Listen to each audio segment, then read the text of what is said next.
بسم اللہ الرحمن الرحیم۔ صحیح بخاری 3431۔ ہم سے ابو الیمان نے بیان کیا، کہا ہم کو شعیب نے، انہیں زہری نے کہا، انہیں سعید بن مسیب نے کہا کہ یہ ابو ہریرہ رضی اللہ عنہ نے بیان کیا، میں نے رسول اللہ صلی اللہ علیہ وآلہ وسلم سے سنا، آپ صلی اللہ علیہ وآلہ وسلم نے فرمایا، ہر ایک بنی آدم جب پیدا ہوتا ہے تو پیدائش کے وقت شیطان اسے چھوتا ہے اور بچہ شیطان کے چھونے سے زور سے چیختا ہے، اور سوائے مریم اور ان کے بیٹے عیسیٰ علیہ السلام کے۔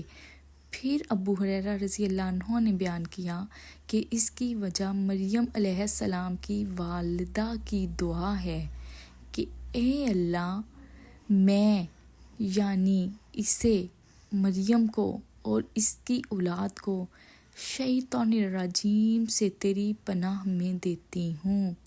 یہ حدیث حضرت ابو ہریرہ سے روایت کی گئی ہے، جو کہ نومولود پیدائشی بچے کے بارے میں ہے۔